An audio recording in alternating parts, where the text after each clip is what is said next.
Hi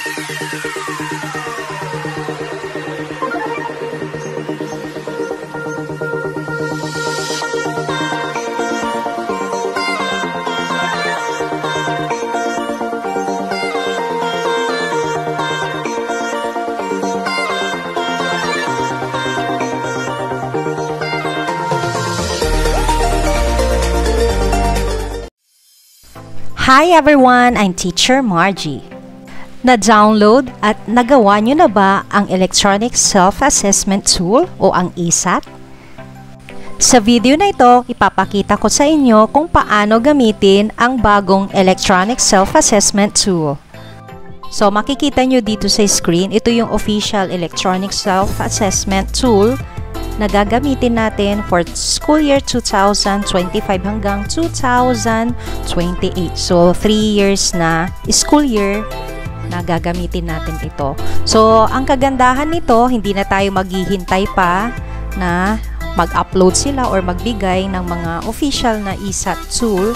Hindi na tayo mahihirapan. So, ito, 3 years na ito. So, kasi ang ESAT is ginagawa before ng ating school year.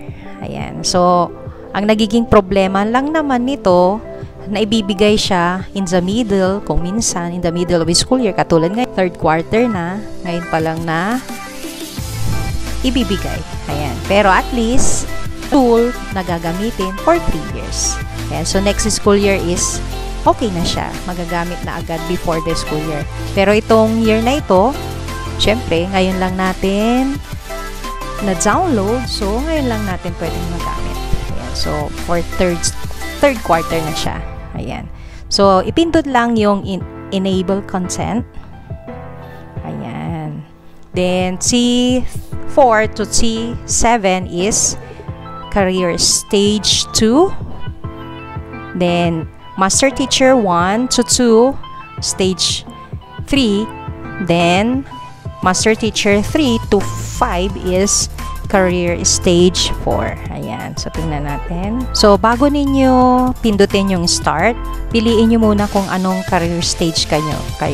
Ayan. So, beginning. So, yan yung T1 to C3. Highly proficient is master teacher 1 to 2. Then, distinguished is master teacher 3 to master teacher 5. Ayan. So, kunwari, piliin natin to highly proficient for MT1 to 2. Ayan. Then, click start.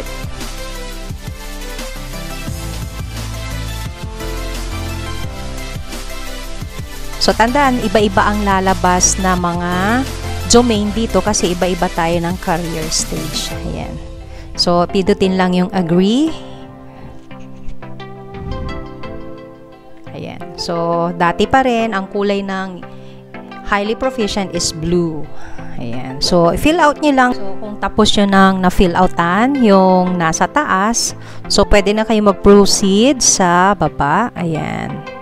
So, parehas pa rin naman yung ESAT natin. Dati pa rin ito na ganito yung fill outan natin. Ayan. So, ang pagbabago lang siguro yung mga domains na sinasagutan natin.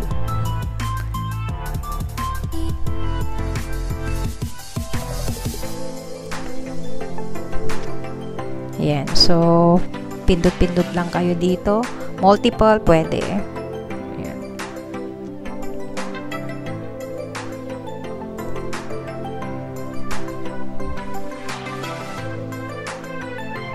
Ayan. Then, kung natapos na, i-click nyo lang yung so, hintayin natin na bumaba. Click yung next. Ayan. Ayan. So, next na is the assessment natin. Yung mga indicators or domains natin na kailangan natin sa ating PMES. Ayan. So, naka-specify na yan kung ano yung mga domains or indicators ninyo. So, i-click lang kung anong level of capability kayo at priority for development.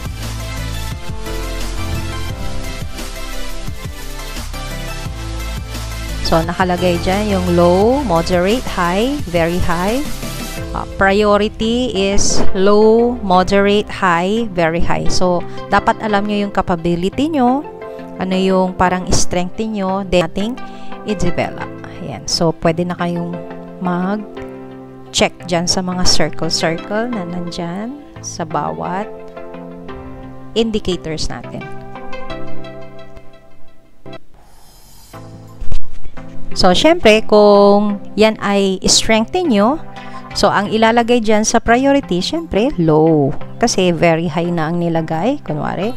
Then, collaborated with colleagues in the conduct and application of research to enrich knowledge of content and pedagogy. Ayan. So, tignan na lang natin yan. So, kayo ang nakakaalam kung ano yung capability nyo at priority needs ninyo.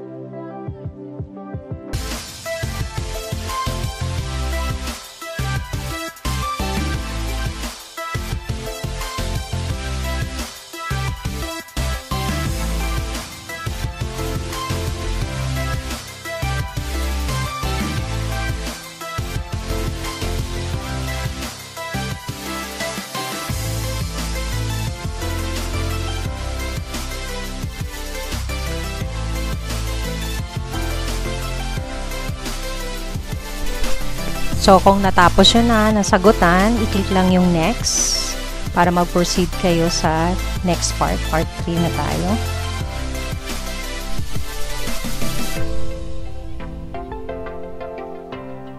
Ayan. So, yan din yung sinasagutan natin sa EIPCRF natin, yung Core Behavioral Competencies. So, i-click nyo lang yung drop-down button. Ayan. So, i-rate nyo lang kung 5, 4, 3, 2, 1. So, 5 is outstanding, 4 is for very satisfactory, 3 is for satisfactory, 2 is unsatisfactory, and 1 is poor. Ayan.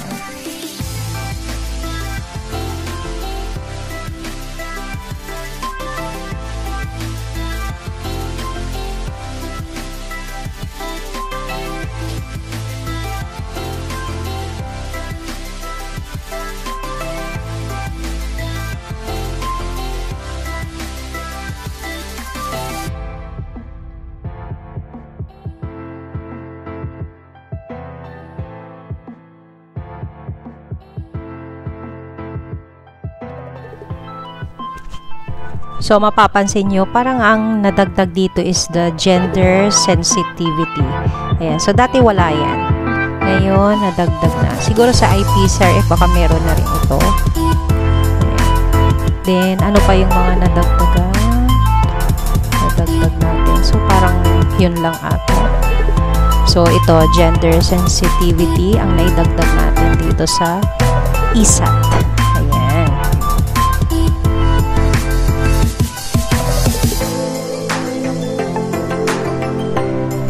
Ayan, kung natapos na, nasagutan, ayan, so i-click lang yung save. Ayan.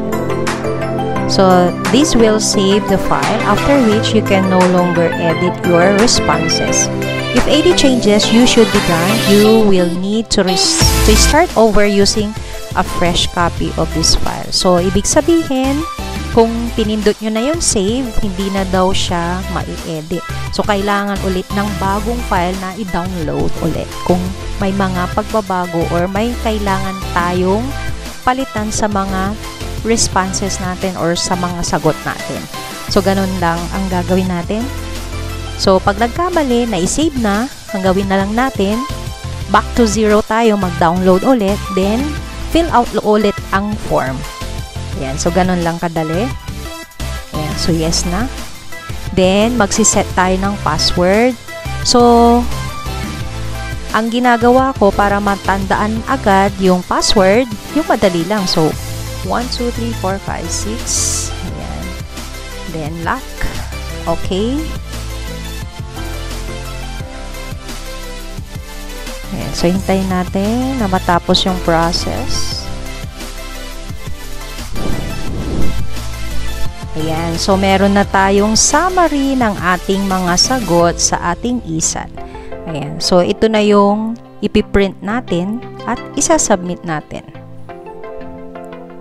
Ayan. So, hindi na tayo mahirapan pang mag-compute kung mano-mano kasi automatic na nagko-compute yan. Ayan. So, ganyan yung itsura ng ating ESAT.